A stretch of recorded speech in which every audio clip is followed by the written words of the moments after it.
ज्ञानाञ्जनशलाकया चक्षुरुन्मिलितं येन तस्मै श्रीगुरुवे नमः। श्रीचैतन्यमनोभीष्टं स्थापितं येन भूतले स्वयं रूपः कदा मह्यं ददाति स्वपदान्तिकम्। नमः ॐ विष्णुपदाय कृष्णपृष्ठाय भूतले श्रीमते भक्तिवेदान्त स्वामिन्निति नामिने।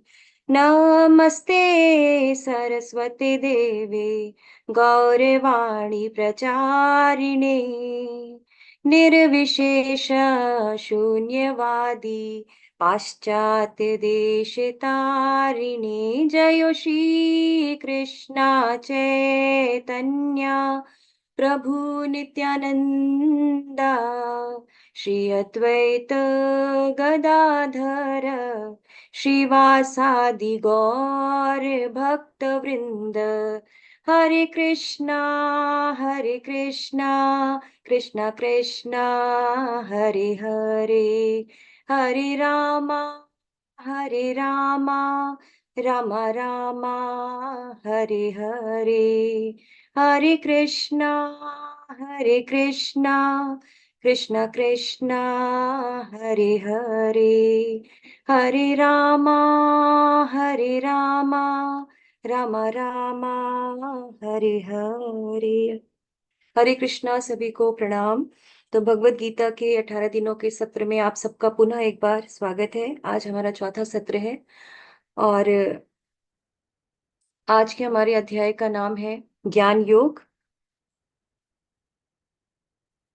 जैसा कि कल हम लोगों ने योग के विषय में चर्चा किया था, मैंने आपको योग के विषय में बताया था कि योग का अर्थ होता है जुड़ना। किससे जुड़ना? भगवान से जुड़ना। तो कल हमने कर्म योग के बारे में देखा था कि किस तरह से कर्म करते हुए हम भगवान से अपने आप को जोड़ सकते हैं। आज हम लोग जो पढ़ने जा रहे हैं योग, वो है ज्ञान योग। तो ज्ञान योग का अर्थ हुआ कि ज्ञान के माध्यम से भगवान से जुड़ना। जैसे कर्म योग में था कि कर्म के माध्यम से भगवान से जुड़ना, वैसे ज्ञान योग का यहाँ पे अर्थ है कि ज्ञान के माध्यम से भगवान से जुड़ना। दो प्रकार के लोग होते हैं, एक होते हैं ज्ञानी और दूसरे होते हैं ज्ञान योगी। तो ज्ञानी कौन होते हैं? जो लोग अपनी बुद्धि से चीजों को समझने का प्रयास करते हैं, चीजों को समझने का के प्रयत्न करते हैं, तो ऐसे लोग ज्ञानी कहलाते हैं, क्योंकि वो अपनी बुद्धि से, अपनी बुद्धि के बल से हर चीज को समझना चाहते हैं। लेकिन जो ज्ञान योगी होते हैं, वो कौन होते हैं? वो ज्ञान के माध्यम से भगवान से जुड़ना चाहते हैं, अपने आप को भगवान से जोड़ते हैं। तो किस प्रकार से हम ज्ञान के माध्यम से भगवान से जुड़ सकते हैं, ज्ञान को प्राप्त कर सकते हैं, ये हम इस अध्याय में पढ़ेंगे। और ज्ञान और ज्ञान योगी के अंतर को मैंने आपको भी बताया। तो जो ज्ञानी होते हैं, उन्हें बहुत जन्म लगता है भगवान को जानने समझने में, क्योंकि वो अपनी बुद्धि, जैसा मैंने कल आप लोगों को बताया था कि जब हम अपनी बुद्धि से समझने का प्रयास करते हैं तो जन्म जन्मांतर लग जाते हैं समझने में। तो जब कोई बहुत इस तरह से भगवान को समझने का प्रयास करता है, अपनी बुद्धि से समझने का प्रयास करता है, तो उसे बहुत जन्म लग जाते हैं भगवान को जानने में, उन्हें समझने में। बहुनाम जन्म नामन्ते ज्ञानवान माम प्रपद्यन्ते, जैसा कि भगवान ने भगवत गीता में भी बोला है कि बहुत जन्म जन्मांतर लग जाते हैं समझने में। लेकिन जो ज्ञान योगी होते हैं, वो क्या होते हैं? वो शास्त्रों में, जो हमारे शास्त्रों में हमारे आचार्यों ने जो विधि बताई है, वो उस विधि से भगवान को समझने का प्रयास करते हैं, वो उस विधि से भगवान को समझते हैं। तो ये मानसिक चिंतन से भगवान को समझना नहीं चाहते हैं, अपनी बुद्धि से भगवान को समझना नहीं चाहते हैं, बल्कि वो शास्त्रों से भगवान को समझते हैं। जैसे कि हम लोग भी, भगवत गीता एक शास्त्र है, हम लोग उससे समझने का प्रयास कर रहे हैं। तो इसकी प्रक्रिया क्या है, ये हम अभी इसी अध्याय में पढ़ेंगे कि ज्ञान के माध्यम से हम कैसे भगवान को समझ सकते हैं। श्रीमद् भगवत गीता यथारूप, जो हमारे श्रील प्रभुपाद जी के तात्पर्य हैं, श्रील प्रभुपाद ने एज इट इज इसे प्रस्तुत किया है, हम उसके माध्यम से समझने का प्रयास करेंगे। श्री भगवानुवाच इवं विवस्वते योगं प्रोक्तवान् अहमव्ययं विवस्वान् वे प्राह मनु इक्ष्वाकवे अब्रवीत्। भगवान श्री कृष्ण ने कहा, मैंने इस अमर योग विद्या का उपदेश सूर्यदेव विवस्वान को दिया और विवस्वान ने मनुष्यों के पिता मनु को उपदेश दिया। और मनु ने इसका उपदेश इक्ष्वाकु को दिया। तो इस श्लोक से हमें ये पता चलता है कि भगवत गीता का जो ये ज्ञान है ये बहुत पुराना है। जैसा कि भगवान कह रहे हैं कि उन्होंने सबसे पहले ये ज्ञान जो है सूर्यदेव विवस्वान को दिया। तो हम जैसा कि ये मानते हैं कि भगवत गीता का जो ज्ञान है ये 5,000 वर्ष केवल पुराना है, जब भगवान ने कुरुक्षेत्र के युद्ध स्थल में अर्जुन को बोला था। लेकिन ऐसा नहीं है, जब यहाँ पे भगवान स्वयं ये बात कह रहे हैं कि ये ज्ञान जो है ये बहुत पुराना है। तो फिर यहाँ पे ये ज्ञान जो भगवान ने दिया, सबसे पहले सूर्यदेव विवस्वान को दिया। विवस्वान ने इस ज्ञान को मनु को दिया, जो कि वैवस्वत मनु है। जैसा कि हम जानते हैं कि ये जो मनु का पीरियड चल रहा है ये वैवस्वत मनु का ही चल रहा है। और मनु ने यह ज्ञान इक्ष्वाकु को दिया। इक्ष्वाकु जो है ये उसी वंश से हैं जिस वंश से भगवान राम हैं, उसी वंश से इक्ष्वाकु भी हैं। तो भगवत गीता का जो ये ज्ञान है, भगवान स्वयं कह रहे हैं कि ये बहुत प्राचीन है। ये 5,000 वर्ष पुराना नहीं, बल्कि उससे भी कहीं प्राचीन भगवत गीता का ज्ञान है। तो कैसे ये पुराना है, देखते हैं।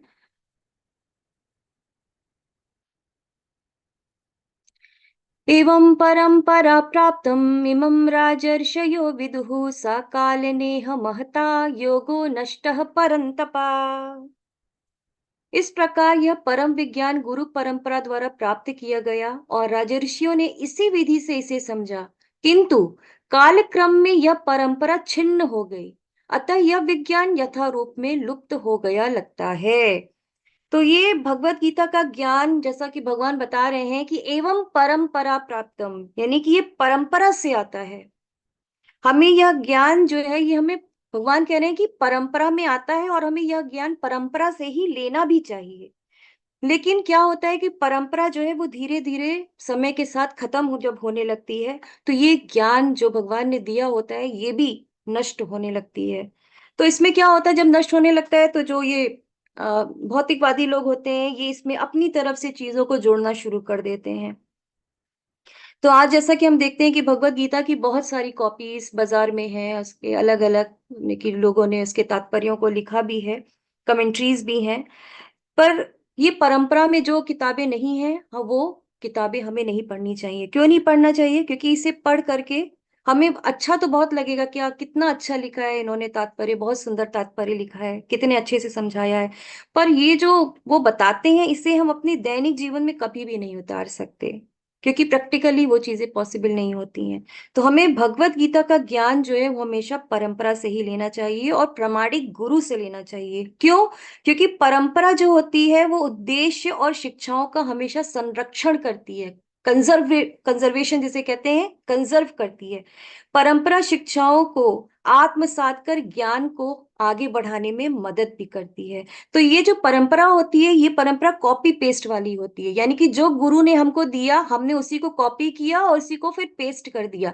ये नहीं है कि हमने उसमें एडिटिंग कर दी और अपने से कुछ क्रिएट करके आगे बढ़ा दिया, नहीं। ये परंपरा जो होती है ये कॉपी पेस्ट वाली होती है, जो हमारे गुरु गुरु ने बताया हमें वैसे ही प्रस्तुत करना है। तो ये चार प्रामाणिक संप्रदाय जो है हमारे शास्त्रों में बताई गई हैं, पद्म पुराण में इसे बताया गया है और इनके जो प्रमुख प्रमुख आचार्य हैं उनके बारे में भी यहाँ पे बताया गया है।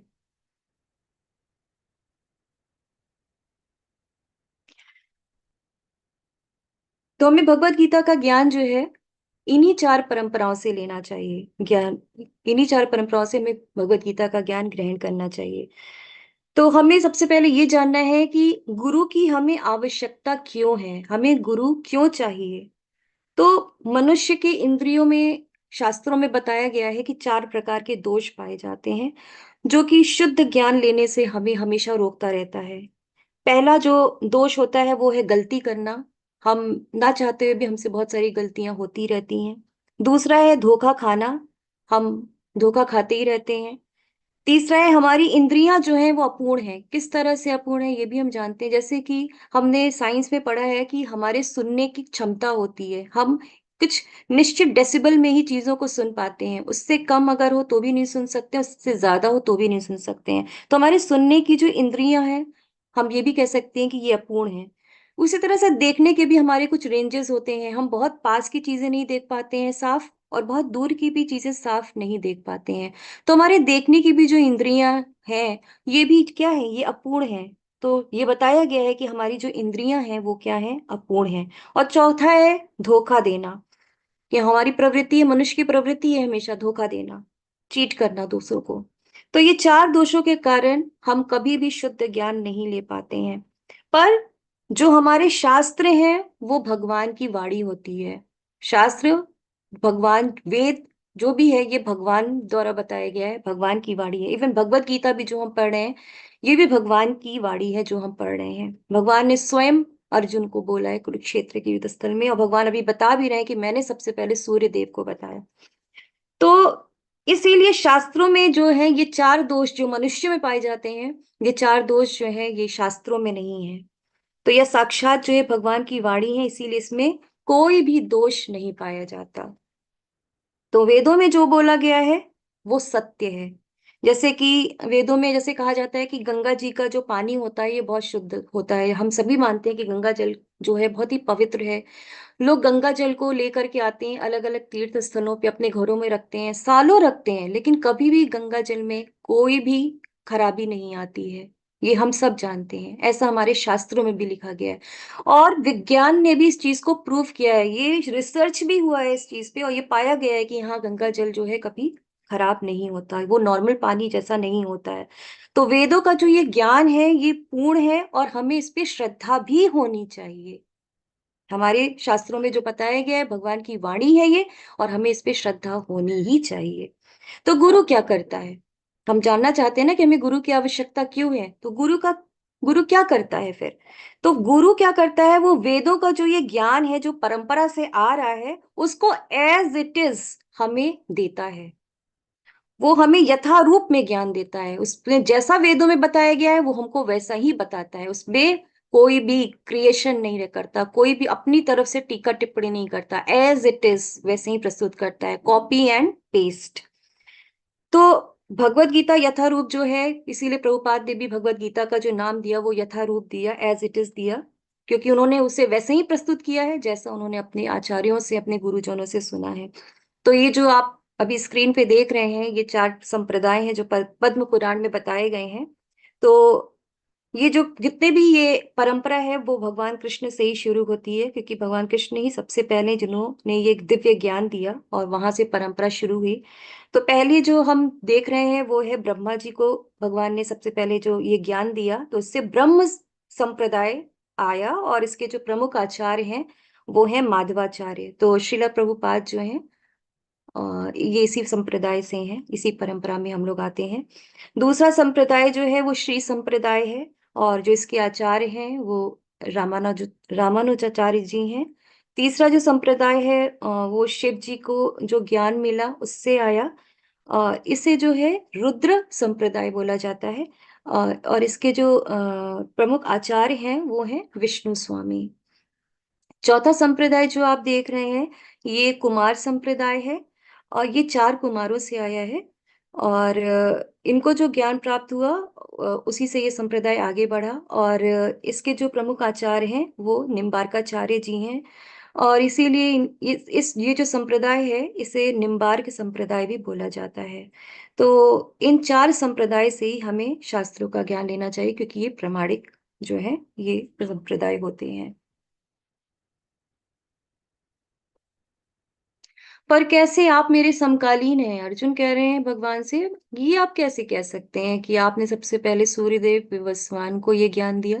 आप तो मेरे बराबर के हैं, हम दोनों तो मित्र हैं, पर मैंने तो ऐसा कभी नहीं देखा। ये आप किस बेसिस पे आप कह रहे हैं कि आपने विवस्वान को सबसे पहले भगवत गीता का ज्ञान दिया, या फिर सबसे पहले आपने उन्हें ज्ञान दिया। आप तो मेरे समकालीन हैं। तो अब देखते हैं कि ये किस बेसिस पे बताया जा रहा है। तो ये आज हम लोग मैथ्स के थोड़े कैलकुलेशंस भी करते हैं, हम लोग जो डिवाइन युगाज हैं हम लोग उनके बारे में भी जानते हैं, किस तरह से भगवत गीता जो है वो पृथ्वी पर आई, धरती पर आई।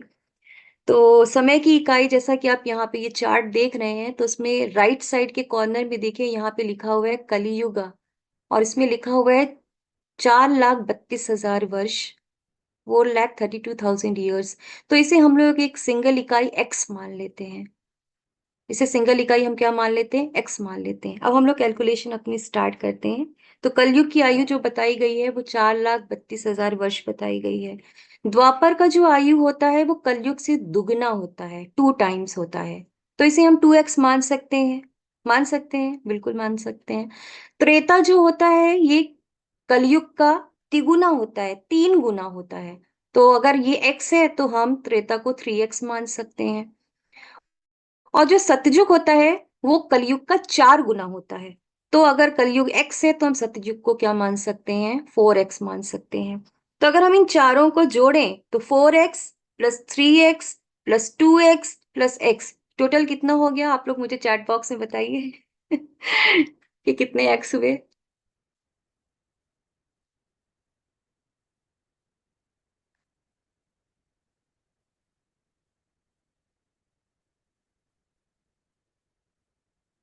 हाँ, हरिप्रिया ने जी, लीना माता जी बिल्कुल सही, रविंद्र पांडे जी, प्रभु जी बिल्कुल सही, सुष्मिता माता जी बिल्कुल सही, जी बिल्कुल। ये क्या होगा, 10x होगा तो इस तरह से ये जो 10x होते हैं, यानी कि जब हम सारे युगास को जोड़ देते हैं तो ये हमारा बनता है एक दिव्य युग, यानी कि ये 4 युग मिलकर के एक दिव्य युग बनाते हैं। तो मुझे लगता है इतना सबको क्लियर हो गया होगा कि दिव्य युग कैसे बना इन चारों युगों से। तो इस तरह से हमारे 71 यानी कि 71 दिव्य युग जब आपस में मिलते हैं तो बनता है एक मनवंतर। क्या बनता है, एक मनवंतर बनता है। और ऐसे जब 14 मनवंतर बनते हैं तब एक कल्प बनता है। क्या बनता है, एक कल्प। एक कल्प जो होता है ब्रह्मा जी का एक दिन होता है। और अगर 1 + 1 यानी कि अगर एक और कल्प जुड़ जाए, यानी कि जब 2 कल्प होते हैं तो ब्रह्मा जी का एक रात और एक दिन, यानी कि एक पूरा होल डे हो जाता है। यानी कि 2 कल्प मिलके एक दिन और एक रात होते हैं, और कल्प सिर्फ एक दिन का होता है। तो इस तरह से ब्रह्मा जी को हम लोग एज इनका निकाल सकते हैं। कैसे निकाल सकते हैं हम लोग देखते हैं धीरे धीरे ब्रह्मा जी का जीवन को कैसे निकाल सकते हैं। अब बताया जाता है शास्त्रों में कि इस समय ब्रह्मा जी का 91वां साल चल रहा है, तो अभी 50 साल के ब्रह्मा जी हो गए हैं। उसके अकॉर्डिंग अगर हम देखें तो अभी हमने जैसा वैल्यू निकाला कि ये जो है ये कलयुग की आयु है 4,32,000। अब इसमें हमने एक जो दिव्य युग है 10 को मल्टीप्लाई किया। अब यहाँ पे जो 1000 है वो क्या है, 1000 दिव्य युग यानी कि एक कल्प के बराबर हो गया। ये हमारा क्या हो गया, ये एक कल्प हो गया। अब यहाँ पे 2 कर दिया यानी कि एक दिन का हो गया और एक रात का हो गया। 360 जो है वो हो गया हमारे 360 दिन, यानी कि एक वर्ष में 360 दिन मान के यहाँ पे चला जा रहा है इस तरह से। और 50 क्या हो गया, 50 वर्ष ब्रह्मा जी की आयु हो गई। तो यहाँ पे 365 ना लेकर के 360 में ये वैल्यू निकाली गई है ताकि इजी रहे कैलकुलेशन इस तरह से। तो अगर यहाँ पे इस तरह से निकाला जाए तो 155.52 ट्रिलियन ईयर्स जो है वो निकल करके आता है। अब जैसे 6 मनवंतर खत्म हो चुके हैं तो अब ये 7वां मनवंतर चल रहा है। तो कलयुग का पीरियड इंटू 10, जैसा कि हमने 10x जो निकाला था चारों युगों का, फिर 1000 जो होगा वो दिव्य युग हो गया, और डिवाइडेड बाई 14 क्योंकि 14 मनवंतर होते हैं।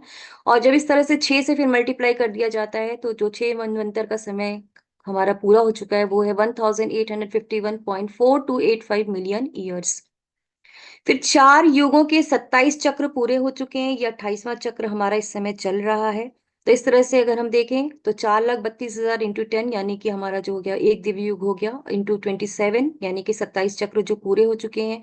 तो ये हमारा निकल करके आता है 116.6400 मिलियन ईयर्स। फिर सतयुग, द्वापर और त्रेता का युग जो है वो बीत चुका है, इस समय कलयुग चल रहा है। तो कलयुग का पीरियड यहाँ पे अगर हटा दिया जाए तो 4x plus 3x plus 2x तो 9 हो जाएगा। तो 9 × 4,32,000 जो हो जाएगा ये हो जाएगा 3.888 मिलियन ईयर्स। और कलयुग का कितना समय बीत चुका है, कलयुग का इस समय 5117 वर्ष बीत चुके हैं।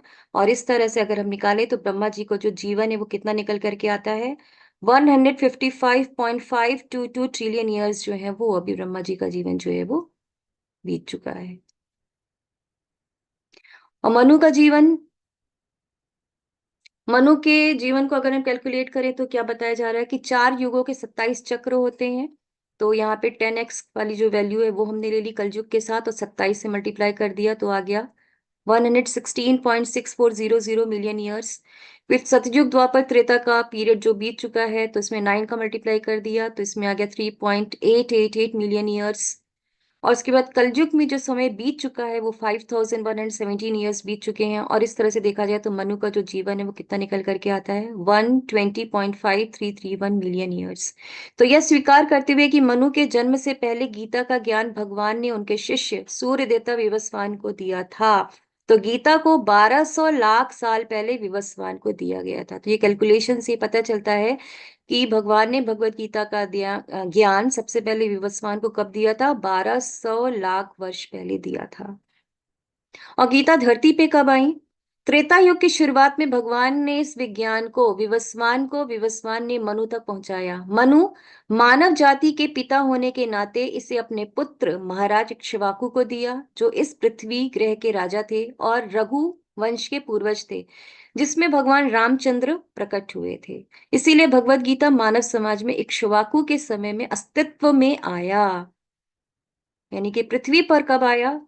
तो ये त्रेता और द्वापर का पीरियड है, यानी कि 3x एंड 2x, तो ये 5x हो गया इंटू 4,32,000, फिर तो ये हो गया 21,60,000 वर्ष। और अभी कलयुग का कितना समय बीत चुका है, 5117 ईयर्स। तो इस तरह से अगर हम कैलकुलेशन कर अगर करें तो पता चलता है कि गीता पृथ्वी पर करीब 20 लाख वर्ष पहले आई। तो इस तरह से कैलकुलेशंस निकल करके आते हैं। ये ब्रह्मा जी का एक दिन है, ब्रह्मा जी का एक घंटा, ब्रह्मा जी का एक मिनट और ब्रह्मा जी का एक सेकंड की ये यहाँ पे कैलकुलेशंस हैं। तो इस तरह से ये जो परंपरा है भगवान कृष्ण से शुरू होती है। हमारी जो ब्रह्म गौड़ी परंपरा है इसके बारे में यहाँ पे बताया गया है। कृष्ण भगवान से शुरू होकर के ब्रह्मा तक आया, ब्रह्मा ने इसे नारद जी को दिया, फिर वेद व्यास को, फिर माधवाचार्य को, फिर धीरे धीरे बढ़ते हुए ये माधवेंद्र पुरी जी के पास आया, फिर ईश्वरपुरी जो, और उसके बाद भगवान चैतन्य महाप्रभु के पास आया जो कि ईश्वरपुरी जी के शिष्य थे। फिर उसके बाद षट गोस्वामियों के पास आया, फिर श्रील भक्ति विनोद ठाकुर जी के पास की परंपरा आगे बढ़ते हुए बढ़ी। श्रील भक्ति विनोद ठाकुर हमारी परंपरा के महान आचार्य रह चुके हैं। फिर हमारे प्रभुपाद जी के गुरु महाराज भक्ति सिद्धांत सरस्वती महाराज जी, फिर उसके बाद इसी भक्ति वेदांत स्वामी प्रभुपाद। तो इस तरह से ये परंपरा हमारी ब्रह्म गौड़ी परंपरा में आगे बढ़ रही है। तो कृष्ण भगवान का अवतरण कैसे होता है, भगवान कृष्ण का अवतरण कैसे होता है? अज अपि सन् अव्यय आत्मा भूतानामीश्वरोऽपि सन् प्रकृतिं स्वामधिष्ठाय संभवामि आत्म मायया। भगवान कह रहे हैं कि यद्यपि मैं अजन्मा तथा विनाशी हूँ और यद्यपि मैं समस्त जीवों का स्वामी हूँ, तो भी प्रत्येक युग में मैं अपने आदि दिव्य रूप में प्रकट होता हूँ। तो भगवान यहाँ पे कह रहे हैं कि जब वे आते हैं, यानी कि जब वे धरती पे प्रकट होते हैं, तो उनका जो प्राकट्य है वो हमारे जैसा नहीं है, हमारे जन्म जैसा उनका प्राकट्य बिल्कुल भी नहीं है। क्योंकि भगवान जब माता देवकी के गर्भ से आए थे तो वो चतुर्भुज रूप में पहले प्रकट हुए थे। फिर माता के रिक्वेस्ट करने पे, उनकी प्रार्थना पे, फिर वो बालक के रूप में वो आए। तो भगवान जो है उनके में और हमारे जन्म में बहुत अंतर है। तो तात्पर्य में प्रभुपाद जी बताते हैं कि भगवान सामान्य जीव की भांति शरीर परिवर्तन नहीं करते। इस जन्म में बद्ध जीव का एक प्रकार का शरीर हो सकता है, किंतु अगले जन्म में दूसरा शरीर रहता है। भौतिक जगत में जीव का कोई स्थायी शरीर नहीं है, अपितु वह एक शरीर से दूसरे शरीर में देहांतरण करता रहता है। किंतु भगवान ऐसा नहीं करते। जब भी वे प्रकट होते हैं तो अपनी अंतरंगा शक्ति से वे अपने उसी आदि शरीर में प्रकट होते हैं। दूसरे शब्दों में, श्री कृष्ण इस जगत में अपनी आदि शाश्वत स्वरूप में दो भुजाओं में बांसुरी धारण किए अवतरित होते हैं। यद्यपि वे अपने उसी दिव्य शरीर में प्रकट होते हैं और ब्रह्मांड के स्वामी होते हैं, तो भी ऐसा प्रतीत होता है कि वे सामान्य जीव की भांति प्रकट हो रहे हैं। यद्यपि उनका शरीर भौतिक शरीर की भांति क्षीण नहीं होता, फिर भी ऐसा प्रतीत होता है कि भगवान कृष्ण बालपन से कुमारावस्था तथा कुमारावस्था से तरुणावस्था प्राप्त करते हैं। किंतु आश्चर्य तो यह है कि वे कभी युवावस्था से आगे नहीं बढ़ते। तो यहाँ पे बताया जा रहा है कि भगवान का जो जन्म है वो दिव्य है। भगवान अविनाशी हैं और समस्त जीवों के स्वामी हैं। तो भगवान का अवतरण जो होता है वो कब होता है? यदा यदा ही धर्मस्य ग्लानिर्भवति भारत अभ्युत्थानम धर्मस्य तदात्मानं सृजाम्यहम्। तो भगवान कह रहे हैं, हे भरतवंशी, जब भी और जहां भी धर्म का पतन होता है और अधर्म की प्रधानता होने लगती है, तब मैं अवतार लेता हूं। तो भगवान कह रहे हैं, जब अधर्म बढ़ने लगता है, उसकी प्रधानता बढ़ने लगती है, और धर्म जब धीरे धीरे उसका पतन होने लगता है, तो मैं अवतार लेता हूँ। फिर भगवान क्या कह रहे हैं कि अवतार क्यों लेते हैं? परित्राणाय साधूनां विनाशाय च दुष्कृतां धर्म संस्थापनार्थाय संभवामि युगे युगे।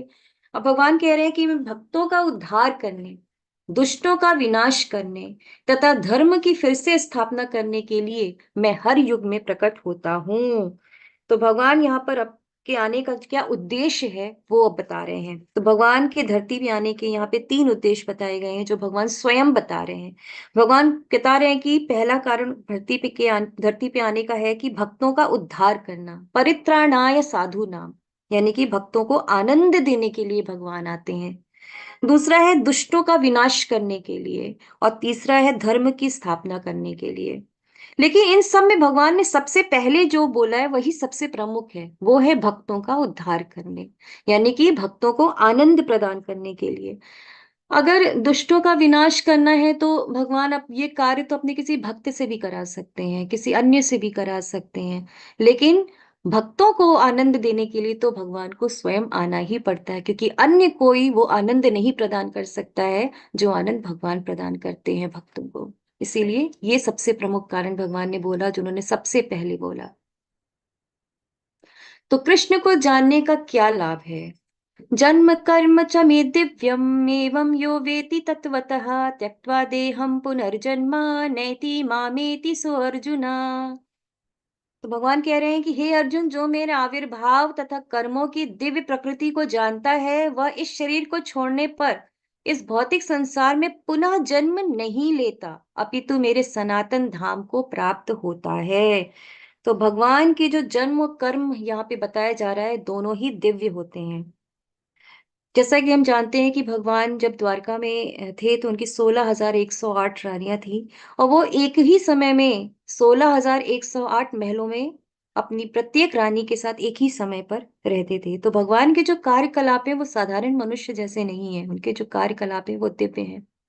जैसे कि भगवान ने जब ब्रह्म विमोहन लीला किया था, तो ब्रह्मा जी ने क्या किया था, उनके सारे ग्वाल बालाओं को और जो बछड़े थे सभी को उन्होंने चुरा लिया था। तो भगवान ने सब में अपने आप को विस्तार किया, और 1 साल तक भगवान ने अपने आप को विस्तार करके रखा। तो ऐसा कोई साधारण मनुष्य नहीं कर सकता। भगवान की जो लीलाएं हैं, भगवान का जो जन्म है, वो सब कुछ दिव्य है।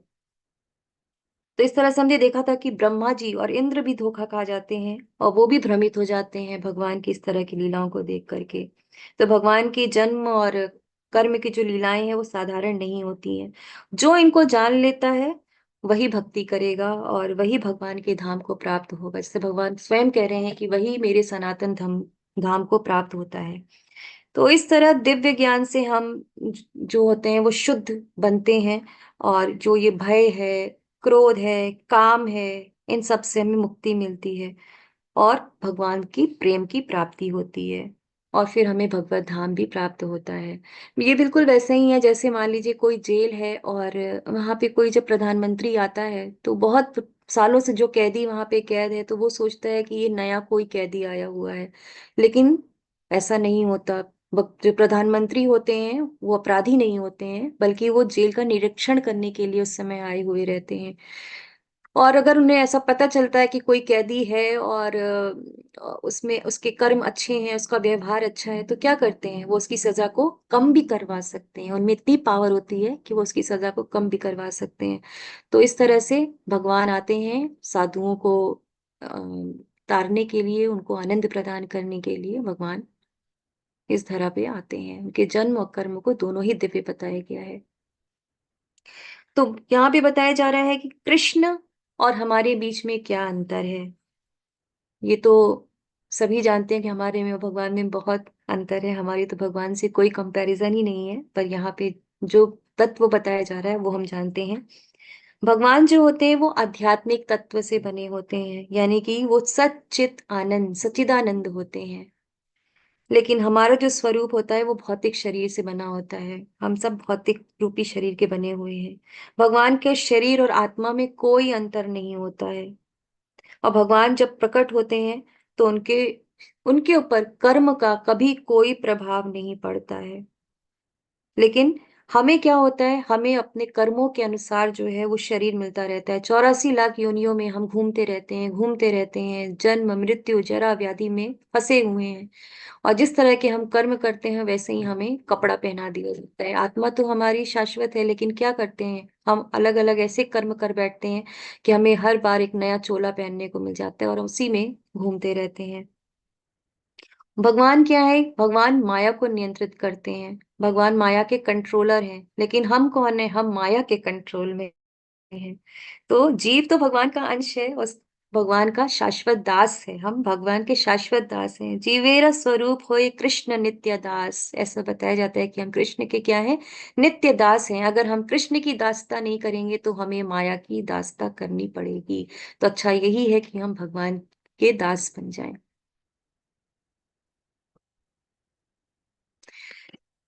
अब यहाँ पे बताया जा रहा है कि ये यथा मां प्रपद्यन्ते तांस्तैव भजाम्यहम् मम वर्तामनुवर्तन्ते मनुष्या पार्थ सर्वशः। जिस भाव से सारे लोग मेरी शरण ग्रहण करते हैं, उसी के अनुरूप मैं उन्हें फल देता हूँ। हे पार्थ, प्रत्येक व्यक्ति सभी प्रकार से मेरे पद का अनुगमन करता है। तो यहाँ पे भगवान बता रहे हैं कि जो जिस भाव से मेरी शरण में आता है, मेरी शरण को ग्रहण करता है, मैं उसी के अनुसार उससे रेसिप्रोकेट करता हूँ, मैं वैसे ही उससे आदान-प्रदान करता हूँ। तो भगवान का आदान-प्रदान कैसे करते हैं? जैसे माता यशोदा जो थी, उनसे भगवान ने वात्सल्य भाव का आदान-प्रदान किया।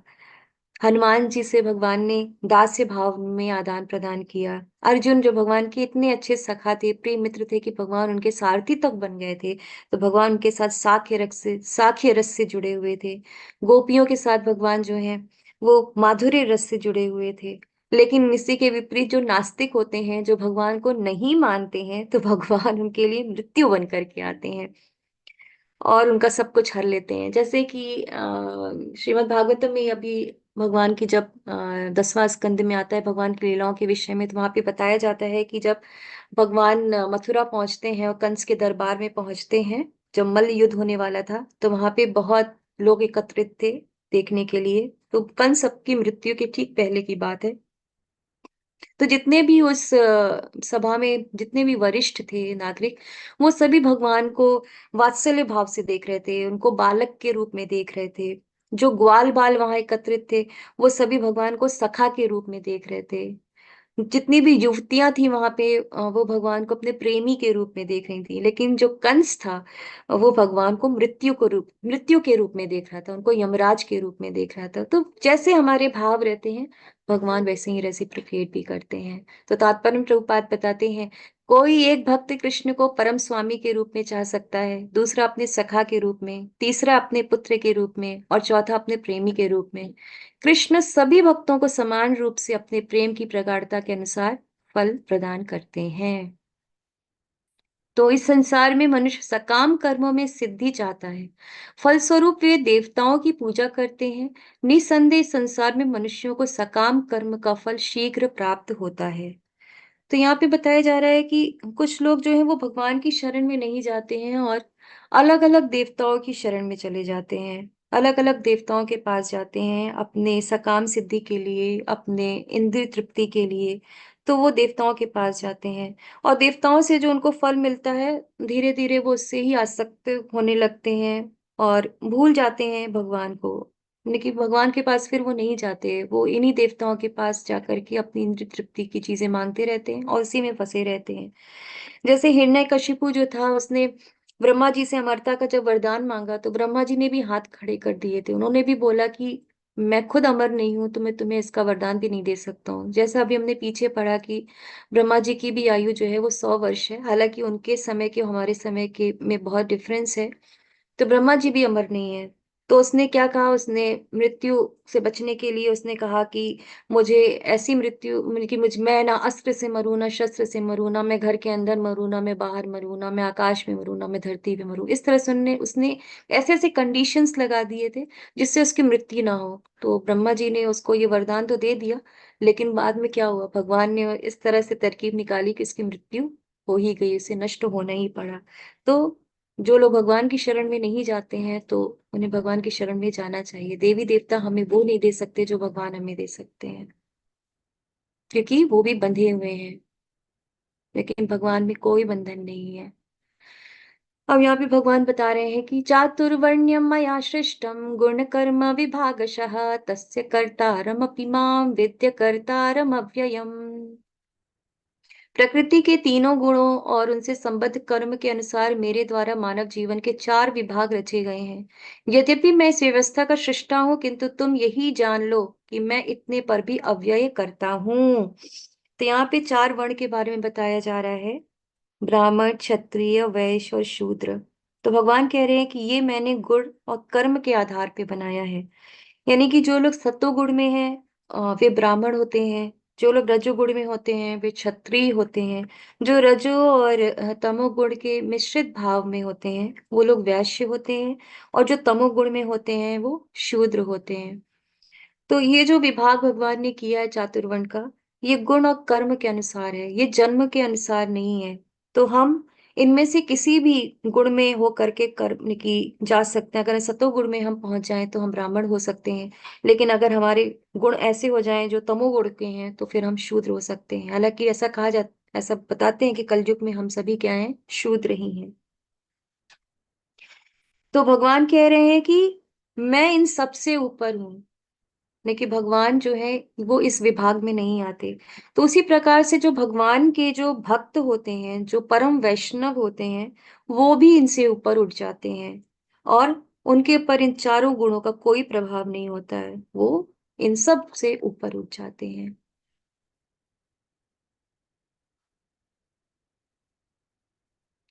ना माम कर्माणि लिम्पन्ति ना मे कर्म फले स्पृहा इति माम यो अभिजानाति कर्मभिनेन बध्यते। मुझ पर किसी कर्म का प्रभाव नहीं पड़ता, ना ही मैं कर्म फल की कामना करता हूँ। जो मेरे संबंध में इस सत्य को जानता है वह कभी भी कर्मों के पाश में नहीं बनता।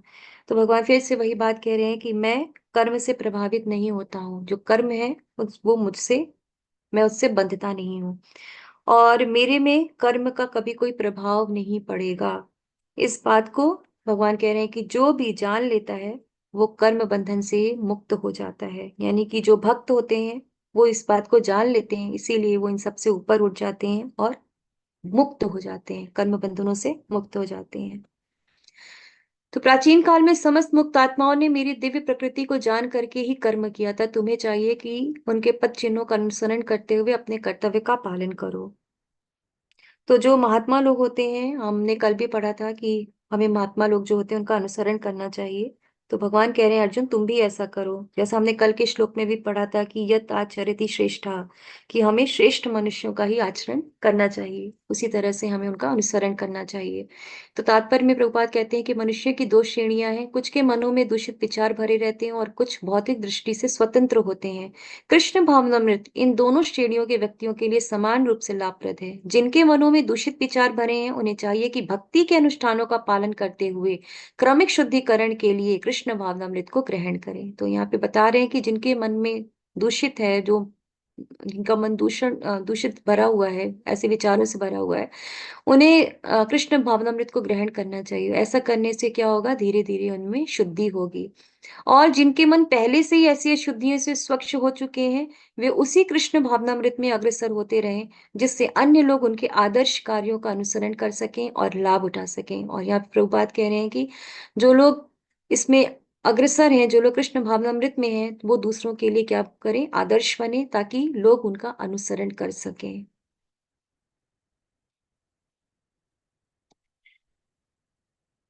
अब यहाँ पे बता रहे हैं कि कर्म के बारे में बताया जा रहा है कि कर्म की बारीकियों को समझना अत्यंत कठिन है। अतः मनुष्य को चाहिए कि वह ठीक से जाने कि कर्म क्या है, विकर्म क्या है और अकर्म क्या है। ये तीन प्रकार के कर्म बताए गए हैं, क्रियाएं बताई गई हैं कि किस प्रकार से करनी चाहिए। तो इसके लिए हमें ये जानना होगा कि कर्म क्या होता है, विकर्म क्या होता है और अकर्म क्या होता है। तो हम लोग एक एक करके जानते हैं तीनों क्रियाओं को। तो कर्म क्या होता है, जब हम शास्त्रों के अनुरूप कोई कार्य करते हैं, जैसा शास्त्र हमें बता रहे हैं, हम अगर वैसे ही कार्य करते हैं तो उसे कर्म कहा जाता है। दूसरा है विकर्म, जब हम शास्त्रों के विरुद्ध कार्य करते हैं, यानी कि शास्त्रों में बताया गया है कि ऐसा करना चाहिए तो हम वैसा नहीं कर रहे हैं। अगर कहा गया ये मत करो तो हम वही काम कर रहे हैं। तो ये जो होता है वो विकर्म कहलाता है। तीसरा है अकर्म, जो कर्म और विकर्म दोनों से ही ऊपर होता है। पाप पुण्य से, ये जो अकर्म होता है पाप पुण्य से रहित होता है। यानी कि भक्ति में जो कार्य किया जाता है, भगवान के लिए जो कार्य किया जाता है वो अकर्म होता है। एक छोटे से उदाहरण से भी हम इसको समझ सकते हैं। जैसे शास्त्रों में कुछ चीजें वर्जित की गई हैं खाने के लिए। आप सभी जानते हैं कि शास्त्रों में कुछ चीजें कही गई हैं कि इन्हें नहीं खाना चाहिए। लेकिन अगर कोई उन्हें खा रहा है तो ये विकर्म है। लेकिन अगर कोई हेल्दी फूड खा रहा है, अच्छा खाना खा रहा है, तो वो हो गया कर्म। लेकिन अगर कोई भगवान को अच्छा खाना ऑफर करके वो प्रसाद के रूप में उसे ग्रहण कर रहा है, तो वो फिर क्या हो जाता है? अकर्म हो जाता है। तो इस तरह से भी हम कर्म, विकर्म और अकर्म को समझ सकते हैं। नारद मुनि जो हैं, ये अकर्म के एक बहुत अच्छे उदाहरण हैं। इन्होंने भक्ति प्रचार किया, भक्ति का प्रचार किया। भगवान के शब्दावेश अवतार भी माने जाते हैं। इन्हें भगवान ने भक्ति अ, के प्रचार करने की जो है वो शक्ति प्रदान की है। ये बहुत सारे लोगों को इन्होंने भक्ति दी, जैसे कि प्रहलाद महाराज को दिया, ध्रुव महाराज को दिया, वेद व्यास जी को दिया। तो अपने कर्म फलों की सारी आसक्ति को त्याग कर सदैव संतुष्ट तथा स्वतंत्र रहकर वह सभी प्रकार के कार्यों में व्यस्त रहकर भी कोई सकाम कर्म नहीं करता। तो कर्मों के बंधन से मुक्ति तभी मिल सकती है हमें जब हम कृष्ण भावना भावित होकर के, यानी कि भगवान के लिए, भगवान कृष्ण के लिए जब कोई कार्य करें, तभी हम कर्म के बंधन से मुक्त हो सकते हैं। जो व्यक्ति कृष्ण भावनामृत में पूर्णतया लीन रहता है, उसे अपने आध्यात्मिक कर्मों के योगदान के कारण अवश्य ही भगवत धाम की प्राप्ति होती है, क्योंकि उसमें हवन आध्यात्मिक होता है और हवि भी आध्यात्मिक होती है। तो इस प्रकार से जब हम कृष्ण भावनामृत कर्म करते हैं, तो कर्म बंधनों से मुक्ति हमें मिल जाती है और अंत में क्या होता है? हमारा जो आध्यात्मिक लक्ष्य होता है, हमें उसकी प्राप्ति हो जाती है, क्योंकि इसमें बताया है प्रभुपाद ने कि हवन भी आध्यात्मिक होता है और हवि भी फिर आध्यात्मिक हो जाती है। इनमें से कुछ विशुद्ध ब्रह्मचारी श्रवणादि क्रियाओं तथा इंद्रियों को मन की नियंत्रण रूपी अग्नि में स्वाहा कर देते हैं, तो दूसरे लोग नियमित गृहस्थ इंद्रिय विषयों को इंद्रियों की अग्नि में स्वाहा कर देते हैं। तो जो शुद्ध ब्रह्मचारी होते हैं, उन्हें हमेशा बताया जा रहा है कि हमेशा श्रवण कीर्तन में लगे रहना चाहिए। तो इस प्रकार से वो अपनी इंद्रियों को नियंत्रण कर सकते हैं। और अगर गृहस्थ की बात किया जाए, तो अगर कोई नियमित गृहस्थ है, यानी कि भक्ति में लगा हुआ अगर कोई परिवार है, तो उसे बड़े ही संयम से गृहस्थ के कार्यों को पूरा करना चाहिए। और अगर वो इस तरह से करेगा, तो संयमित गृहस्थ इस तरह से अगर करता रहेगा, तो उसको कभी भी अपने अनियंत्रित रूप से इंद्रिय तृप्ति के कार्यों में नहीं लगना होगा। यानी कि इंद्रिय तृप्ति के लिए उसका जो झुकाव है वो धीरे धीरे क्या हो जाएगा? समाप्त हो जाएगा, अगर वो कृष्ण भावनामृत में रह करके कार्य करेगा तो। कठोर व्रत अंगीकार करके कुछ लोग अपनी संपत्ति का त्याग करके, कुछ कठिन तपस्या द्वारा, कुछ अष्टांग योग पद्धति के अभ्यास द्वारा तथा दिव्य ज्ञान में उन्नति करने के लिए वेदों के अध्ययन द्वारा प्रबुद्ध बनते हैं। तो इस तरह की इसमें बताया जा रहा है स्लाइड में कि अलग अलग विधियों द्वारा लोग किस तरह से ज्ञान योग से जुड़ना चाहते हैं। तो मानव जीवन के चारों आश्रमों के सदस्य ब्रह्मचारी, गृहस्थ, वानप्रस्थ तथा सन्यासी पूर्ण योगी बनने के निमित्त हैं। मानव जीवन पशुओं की भांति इंद्र तृप्ति के लिए नहीं बना है। अतएव मानव जीवन के चारों आश्रम इस प्रकार व्यवस्थित हैं कि मनुष्य आध्यात्मिक जीवन में पूर्णता प्राप्त कर सके। ब्रह्मचारी या शिष्यगण प्रामाणिक गुरु की देखरेख में इंद्रिय तृप्ति से दूर रहकर मन को वश में करते हैं। वे कृष्ण भावनामृत से संबंधित शब्दों को ही चुनते हैं। श्रवण ज्ञान का मूलाधार है, अतः शुद्ध ब्रह्मचारी सदैव भगवान के यश के कीर्तन तथा श्रवण में ही लगा रहता है। तो यहाँ पे शुद्ध ब्रह्मचारी के विषय में बताया जा रहा है कि वो सदैव भगवान का श्रवण और कीर्तन में ही लगा रहता है। हे कुरुश्रेष्ठ, जब यज्ञ के बिना मनुष्य इस लोक में या जीवन में ही सुख पूर्वक नहीं रह सकता, तो फिर अगले जन्म में कैसे रह सकता है? तो यहाँ पे भगवान कह रहे हैं कि हमने कल भी ये बात डिस्कस की थी, यज्ञ जो है वो भगवान को ही बताया जाता है। तो ऐसे यज्ञ जो ज्ञान यज्ञ से श्रेष्ठ है, यानी कि बताया जा रहा है कि अगर यज्ञ के बिना मनुष्य इस जीवन में भी अगर सुखी नहीं है, तो फिर अगला जीवन उसका कैसे सुखमय हो सकता है? तो फिर भगवान कहते हैं कि हे परम तपा, द्रव्य यज्ञ से ज्ञान यज्ञ श्रेष्ठ है। हे पार्थ, अंतोगत्वा सारे कर्म यज्ञों का अवसान दिव्य ज्ञान में होते हैं। तो यहाँ भगवान कह रहे हैं कि जो हम द्रव्य यज्ञ क्या होता है, हम पहले ये जानते हैं। जब हम कोई यज्ञ वेदी पे यज्ञ करते हैं तो उसमें स्वाहा स्वाहा बोलते हैं ना, तो उसे जो मैटर हम डालते हैं तो इसी आहुति को द्रव्य यज्ञ बोला जाता है। तो भगवान कह रहे हैं कि ऐसे यज्ञ से ज्ञान यज्ञ जो होता है वो श्रेष्ठ होता है। क्यों श्रेष्ठ होता है? क्योंकि अंतोगत्वा हमें ज्ञान यज्ञ से कि अंतोगत्वा जो हमें ज्ञान होता है वो यज्ञ से ही प्राप्त होता है। तो यज्ञ का प्रयोजन मतलब कि यही होता है कि हमें पूर्ण ज्ञान हो। पूर्ण ज्ञान की क्यों हो? क्योंकि जब हमें पूर्ण ज्ञान होता है तो हम ये जो भौतिक कष्ट हैं हम उनसे छुटकारा पा लेते हैं। और जब भौतिक कष्ट से छुटकारा पाते हैं तो परमेश्वर की सेवा हम कर पाते हैं। तद्विद्धि प्रणिपातेन परिप्रश्नेन सेवया उपदेक्षयन्ति ते ज्ञानं ज्ञानिन तत्वदर्शिनः। तुम गुरु के पास जाकर सत्य को जानने का प्रयास करो, उनसे विनीत होकर जिज्ञासा करो और उनकी सेवा करो। स्वरूप सिद्ध व्यक्ति तुम्हें ज्ञान प्रदान कर सकते हैं क्योंकि उन्होंने सत्य का दर्शन किया है। तो यहाँ पे बता रहे हैं कि भगवान कह रहे हैं कि तुम गुरु के पास जाओ, उनसे विनीत भाव से जिज्ञासा करो, विनीत भाव से पूछो। विनीत भाव से पूछने का कि नम्रता से पूछो। जैसे आजकल के लोग होते हैं, जब गुरु के पास जाते हैं तो चैलेंजिंग क्वेश्चंस लेके जाते हैं कि अरे आज तो मैं ऐसा प्रश्न पूछूंगा कि हमारे गुरु जी सोचते ही रह जाएंगे कि इसका उत्तर क्या देना है। तो ऐसा नहीं है, हमें बहुत ही विनीत भाव से गुरु के पास जाना चाहिए, उनकी सेवा करना चाहिए, उनसे प्रश्न पूछना चाहिए। क्योंकि ऐसे जो व्यक्ति होते हैं वो उन्होंने सत्य का दर्शन किया हुआ है, उन्होंने जो तत्वता है उसका दर्शन किया हुआ है, तत्वता हर चीज को वो जानते हैं, तो वो हमें वो प्रदान कर सकते हैं जो हमें चाहिए। जो हमें ज्ञान चाहिए वो हमें प्रदान कर सकते हैं। यदि तुम्हें समस्त पापियों में भी सर्वाधिक पापी समझा जाए तो भी तुम दिव्य ज्ञान रूपी नाव में स्थित होकर दुख सागर को पार करने में समर्थ होगे। तो यहाँ पे भगवान कह रहे हैं कि अगर समस्त पापियों में अगर तुम सर्वाधिक पापी भी होगे, लेकिन अगर तुम्हें दिव्य ज्ञान मिल जाता है तो तुम दिव्य ज्ञान रूपी जो ये नाव है इसमें बैठ करके तुम दुख सागर को पार कर सकते हो। इतने समर्थ हो जाओगे कि तुम इस दुख सागर को भी पार कर सकते हो। जैसे प्रज्वलित अग्नि ईंधन को भस्म कर देती, उसी तरह हे अर्जुन ज्ञान रूपी अग्नि भौतिक कर्मों के समस्त फलों को जला देती है। तो यहाँ पे बताया जा रहा है कि दिव्य ज्ञान जब प्राप्त हो जाता है तो कर्मों के जो बंधन होते हैं उससे व्यक्ति मुक्त हो जाता है। और उसको ये पता चल जाता है कि भगवान की शरण में कैसे जाना है, गुरु की शरण में कैसे जाना है। और इस तरह से जब वो भगवान की शरण में, गुरु की शरण में पहुंचता है तो भक्ति में वो धीरे धीरे आगे बढ़ने लगता है। क्योंकि ये उसके समस्त कर्म फलों को क्या कर देता है? जला देता है। जो श्रद्धालु दिव्य ज्ञान में समर्पित हैं और जिसने इंद्रियों को वश में कर लिया है वह इस ज्ञान को प्राप्त करने का अधिकारी है और इसे प्राप्त करते ही वह तुरंत आध्यात्मिक शांति प्राप्त करता है। उसे आध्यात्मिक शांति तुरंत प्राप्त हो जाती है।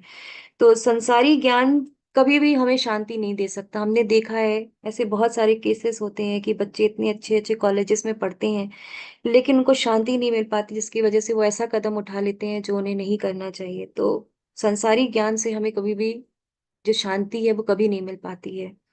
बहुत पढ़ने के बाद भी लोग हमेशा स्ट्रेस में ही रहते हैं। पर ये जो हमारा दिव्य ज्ञान है ये हमें आध्यात्मिक शांति देता है। क्योंकि दिव्य ज्ञान से हमें पता चलता है कि हमें कैसे कर्म करने चाहिए और कैसे कर्म नहीं करने हैं। कैसे कर्म हमें बांधेंगे, कैसे कर्म हमें नहीं बांधेंगे, हमें सारा ज्ञान हमें पता चलता है। हम कौन हैं, भगवान कौन है, हमारा भगवान से संबंध क्या है, सब कुछ जब हम जान लेते हैं तो क्या होता है? हमें शांति प्राप्त होती है। तो इस प्रकार से आध्यात्मिक जब ज्ञान हमें मिलता है तो हमारे जितने भी संशय होते हैं वो सब दूर हो जाते हैं और हम शांति को प्राप्त करते हैं। जो व्यक्ति अपने कर्म फलों का परित्याग करते हुए भक्ति करता है और जिसके संशय दिव्य ज्ञान द्वारा विनष्ट हो चुके होते हैं वही वास्तव में आत्मपरायण है। हे धनंजय, वह कर्मों के बंधन से नहीं बंधता। तो यहाँ पे तात्पर्य प्रभुपाद जी बता रहे हैं कि जो मनुष्य भगवत गीता की शिक्षा को उसी रूप में पालन करता है जिस रूप में भगवान श्री कृष्ण ने दिया है, वो वह दिव्य ज्ञान की कृपा से समस्त संशयों से मुक्त हो जाता है। जैसा भगवान भगवत गीता में बता रहे हैं, अगर हम उसका पालन करते हैं तो उससे हमारे जितने भी संशय हैं उनसे हमको मुक्ति मिल जाएगी। और इस तरह से पूर्णतः कृष्ण भावना भावित होने के कारण उसे श्री भगवान के अंश रूप में अपने स्वरूप का ज्ञान पहले ही हो जाता है। अतएव निस्संदेह वह कर्म बंधन से मुक्त है। तो इस तरह से वो कर्म बंधन से मुक्त हो सकता है। तो भगवान कह रहे हैं, अतएव तुम्हारे हृदय में अज्ञान के कारण जो संशय उठे हैं उन्हें ज्ञान रूपी शस्त्र से काट डालो। हे भारत, तुम योग से समन्वित होकर खड़े हो और युद्ध करो। तो भगवान कह रहे हैं कि तुम्हारे मन में जो भी संशय है अर्जुन, उसे अपने ज्ञान रूपी शस्त्र से उसे काट डालो, उसे काटो ज्ञान रूपी शस्त्र से। भक्ति में भी ज्ञान की हमें आवश्यकता पड़ती है। यानी कि अगर भक्ति में हम हैं, अगर कोई कहे कि हम भक्ति में हैं तो हमें ज्ञान की आवश्यकता नहीं है, नहीं, ऐसा नहीं है। भक्ति में अगर हमें तो भी हमें ज्ञान की आवश्यकता पड़ती है। क्यों आवश्यकता पड़ती है? क्योंकि अगर ज्ञान हमें नहीं होगा तो हमें पता ही नहीं चल पाएगा कि क्या सही है क्या गलत है, भगवान की सेवा हमें कैसी करनी है। तो ये सारे जो डाउट्स हमारे हैं, ये ज्ञान से दूर होते हैं। तो हमारे जो भी डाउट हैं, जो भी संशय हैं, वो दूर होते हैं और भक्ति में हम और ज्यादा भक्ति में दृढ़ होते जाते हैं। तो भगवान यही बात कह रहे हैं कि अर्जुन, ज्ञान रूपी शस्त्र से इसे, जो तुम्हारी अज्ञानता है उसको काटो और खड़े हो जाओ और अब तुम युद्ध करो। तो प्रभुपाद जी के कुछ शब्द हैं, वो पढ़ते हैं। इस अध्याय में जिस योग पद्धति का उपदेश हुआ है वह सनातन योग कहलाता है। इस योग में दो तरह के यज्ञ कर्म किए जाते हैं। एक तो द्रव्य का यज्ञ और दूसरा आत्मज्ञान यज्ञ, जो विशुद्ध आध्यात्मिक कर्म है। यदि आत्म साक्षात्कार के लिए द्रव्य यज्ञ नहीं किया जाता तो ऐसा यज्ञ भौतिक बन जाता है। किंतु जब कोई आध्यात्मिक उद्देश्य या भक्ति से ऐसा यज्ञ करता है तो वह पूर्ण यज्ञ होता है। आध्यात्मिक क्रियाएं भी दो प्रकार की होती हैं, आत्मबोध या अपने स्वरूप को समझना, तथा श्री भगवान विषयक सत्य। जो भगवत गीता के मार्ग का पालन करता है वह ज्ञान की इन दोनों श्रेणियों को समझ सकता है। उसके लिए भगवान के अंश स्वरूप आत्मज्ञान को प्राप्त करने में कोई कठिनाई नहीं होती है। ऐसा ज्ञान लाभप्रद है क्योंकि ऐसा व्यक्ति भगवान के दिव्य कार्यकलापों को समझ सकता है। इस अध्याय के प्रारंभ में स्वयं भगवान ने अपने दिव्य कार्यकलापों का वर्णन किया है। जो व्यक्ति गीता के उपदेशों को नहीं समझता वह श्रद्धा विहीन है, और जो भगवान द्वारा उपदेश देने पर भी भगवान के सच्चिदानंद स्वरूप को नहीं समझ पाता तो यह समझना चाहिए कि वह निपट मूर्ख है। कृष्ण भावनामृत के सिद्धांतों को स्वीकार करके अज्ञान को क्रमशः दूर किया जा सकता है। तो इस तरह से हमारा यह अध्याय यहीं पे समाप्त होता है।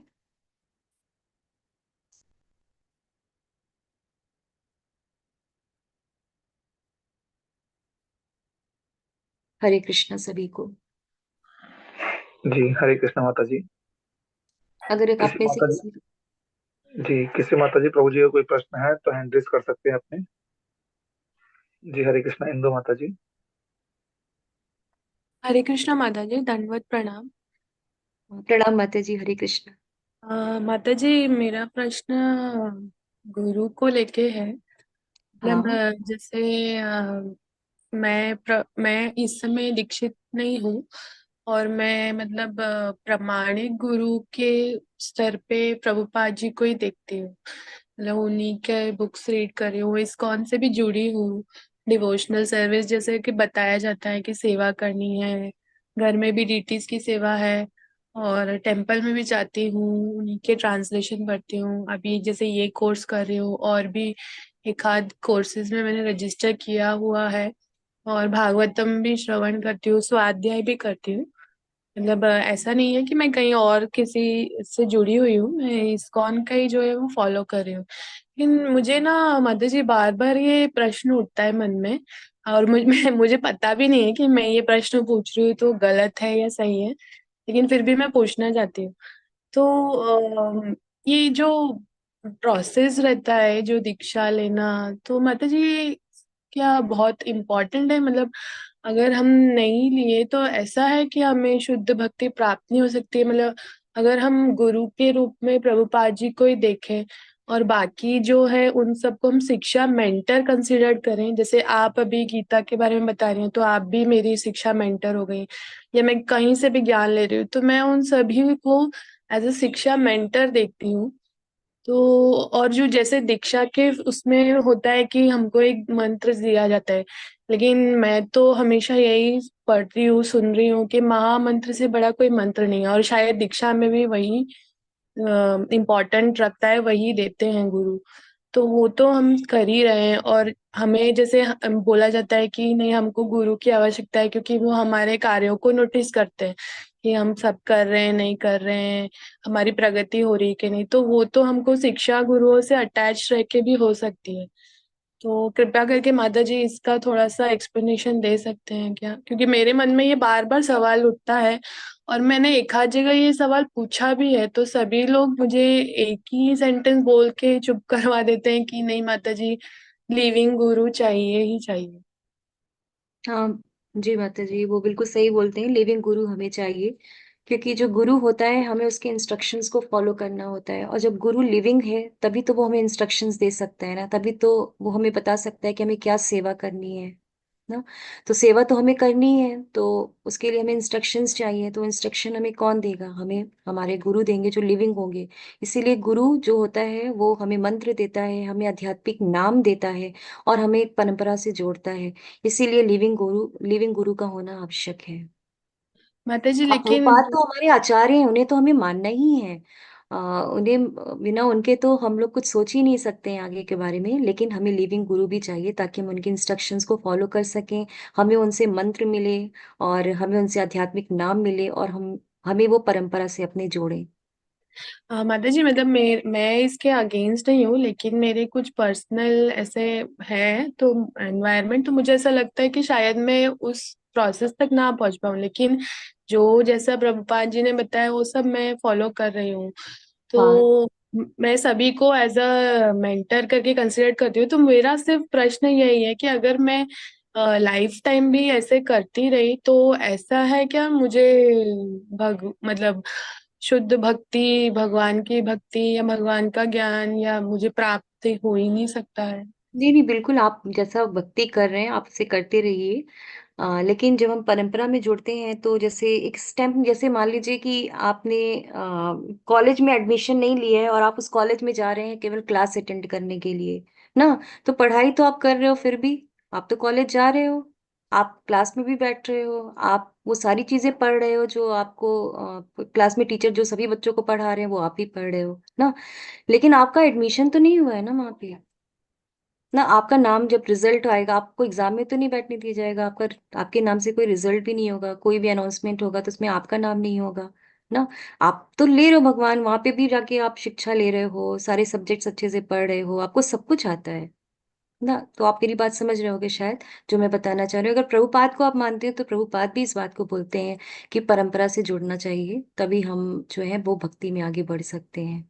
गुरु का लेकिन जब माता जी आश्रय नहीं अगर होता है मान लीजिए ये नहीं पॉसिबल हो पाया तो तो फिर कोई मैं बात नहीं, आप अपनी भक्ति जैसे कर रहे हो आप वैसे करिए, प्रभुपाद से आप प्रार्थना करिए, वो आपको जरूर कोई ना कोई रास्ता देंगे। आप प्रभुपाद को इतना मानते हैं तो वो आपको कोई ना कोई रास्ता जरूर देंगे। हर व्यक्ति के जीवन में एक समय ऐसा आता है कि उसे नहीं समझ में आता है कि उसके लिए क्या करना चाहिए, कैसे करना चाहिए। ये मैं अपने पर्सनल लाइफ से भी एक्सपीरियंस से आपको बता रही हूँ कि हमें नहीं समझ में आता है कि हमें गुरु जो है वो कैसे मिलेंगे, कहाँ मिलेंगे, और हमें कैसे उनकी प्राप्ति होगी।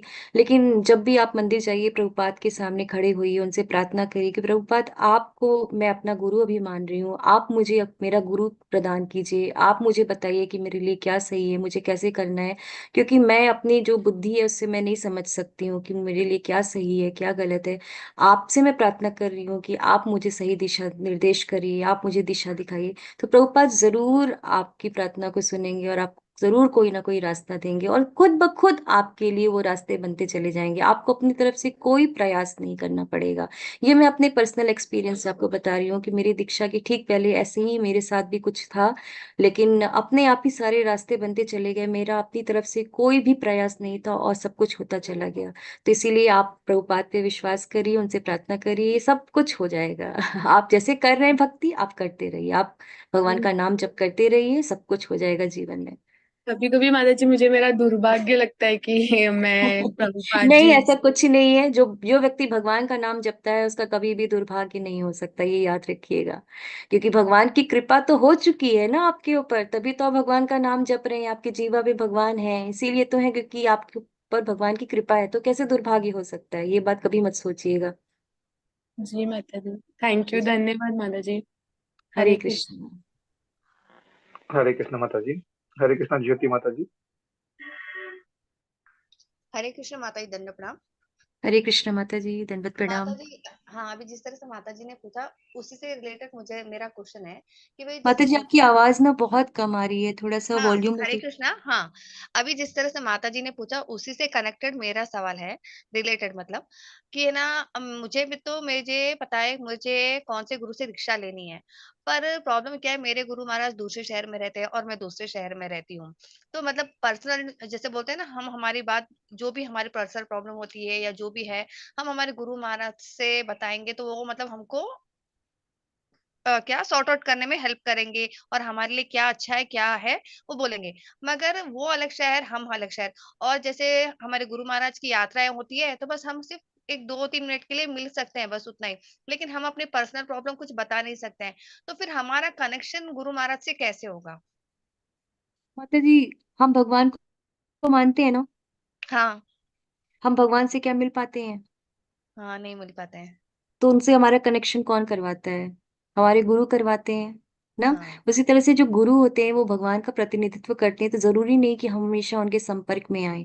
तो जो हमारे अच्छा। शिक्षा गुरु होते हैं वो हाँ, भी हमारे गुरु होते हैं।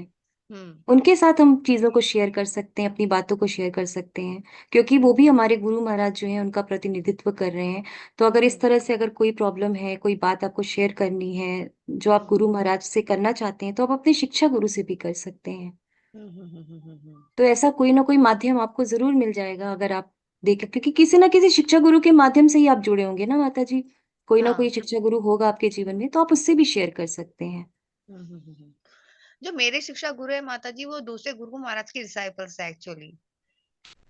तो आपका ऐसा कोई ना कोई, आप अगर आप देखोगे तो कोई ना कोई ऐसा व्यक्ति आपको जरूर मिलेगा जिससे आप शेयर कर सकते हो। ऐसा कोई है नहीं माता जी, तो आप इसलिए मुझसे प्रॉब्लम शेयर है कि करिए। हाँ, हाँ, अगर हाँ, हाँ। ऐसी बातें मुझसे शेयर कीजिए, हमारे ग्रुप में हमारे जो एडमिन है आप उनसे भी शेयर कर सकते हैं। हम लोग आपकी पूरी मदद करेंगे। हम लोग भी जो है आपका जो भी प्रश्न होगा उसका उत्तर देने का पूरा प्रयास करेंगे। Okay, okay. थैंक यू माता जी। हरे कृष्णा, वैसे जो धन्यवाद। गुरु महाराज जी लोग होते हैं ना, उनकी कुछ ईमेल आईडीज होती हैं जिसपे आप अपने जो क्वेश्चंस हैं, जो डाउट्स हैं, वो आप डाल सकते हैं, तो रिप्लाई भी गुरु महाराज जी लोग देते हैं अपनी तरफ से। अच्छा, अच्छा, मुझे पता नहीं था। अच्छा, ओके, हाँ, ऐसा भी आप कर सकते हैं। आप किसी से एडवाइस ले सकते हैं इसके बारे में। Okay, okay. थैंक यू माता जी। धन्यवाद। हरे कृष्णा, हरे धन्यवाद। कृष्ण। हरे कृष्ण माता। माता, एक चैट बॉक्स में एक प्रश्न है जी। नमिता माता जी का। राधे राधे माता जी। मेरा प्रश्न है कि प्याज लहसुन वाला खाना खाते समय भी हम उसको भगवान को समर्पित करना कर सकते हैं क्या? नहीं नहीं, प्याज लहसुन जो होता है ये तामसिक खाना होता है। हम इसे भगवान को ऑफर नहीं करते हैं, तो इसे भगवान को हमको ऑफर नहीं करना चाहिए। ये तामसिक फूड होता है। जी माता जी, तो फिर अभी आगे तो कोई प्रश्न है नहीं आज के। जी प्रभु, तो हम लोग मीटिंग एंड करते हैं। जी जी। वाञ्छाकल्पतरुभ्यश्च कृपा सिन्धुभ्य एव च पतितानां पतितानां पावनेभ्यो वैष्णवेभ्यो नमो नमः। अनंत कोटि वैष्णव वृंद की जय। श्रील प्रभुपाद की जय। श्रील गुरु की जय महाराज की जय। श्री श्री की जय राधा गोविंद की जय। जय। हरे कृष्णा। सभी को प्रणाम। हरे हरे कृष्णा। हरे कृष्ण माता कृष्णा जी। माता जी, दंड प्रणाम माता जी। हरे कृष्णा हरे माता जी। कृष्ण।